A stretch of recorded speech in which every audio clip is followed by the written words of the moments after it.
नमस्ते बच्चों, आज हम हिंदी सुलभ भारती कक्षा 5वीं में गड़ाधन यह कहानी सुनेंगे। कहानी ध्यान से सुनो। सुंदरपुर गांव में रामदीन नामक किसान रहता था। उसके 4 बेटे थे। रामदीन स्वयं तो बहुत परिश्रमी था, पर उसके चारों बेटे बड़े आलसी थे। हर समय इधर उधर बैठकर गप्पे मारा करते थे। रामदीन उनके इस अल्हड़पन से परेशान था। उसे हमेशा बेटों की भविष्य की चिंता सताया करती। वह दिन रात यही सोचा करता कि बेटे अपना पेट कैसे पालेंगे। एक रात वह इन्हीं विचारों में खोया था। तभी उसकी पत्नी ने झिझकते हुए उसे एक उपाय सुझाया।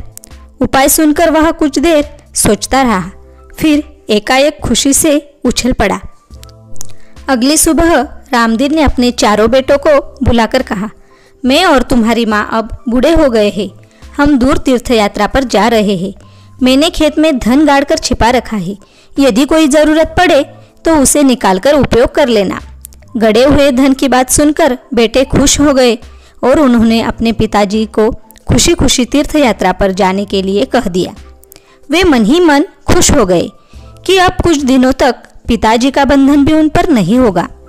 रामदीन के जाने के बाद कुछ दिनों तक तो सब कुछ सामान्य चलता रहा, पर उसके बाद पास का धन और घर का धान्य समाप्त होने लगा। अब चारों भाइयों को चिंता हुई। उन्हें अपने पिताजी की कही बात याद आ गई कि जरूरत पड़ने पर खेत में गड़ा धन निकाल लेना। उन्होंने रात के समय खेत की खुदाई का काम आरंभ किया। वे 2-3 रातें खेत को खोदते रहे, पर कहीं भी उन्हें गड़ा हुआ धन नहीं मिला। रात भर के परिश्रम से वे बहुत थक गए थे।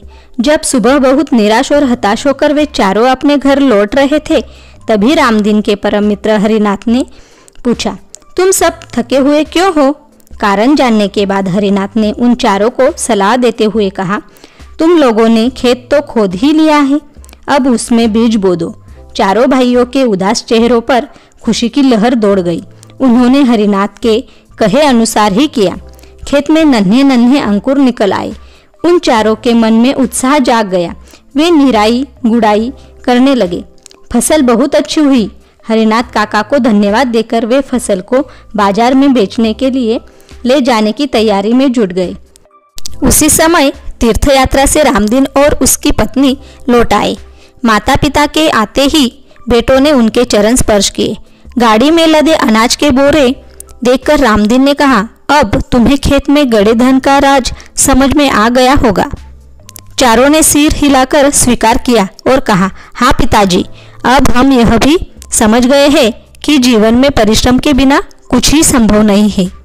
परिश्रम से ही धन कमाया जा सकता है। इस कहानी से हमें क्या सीख मिलती है?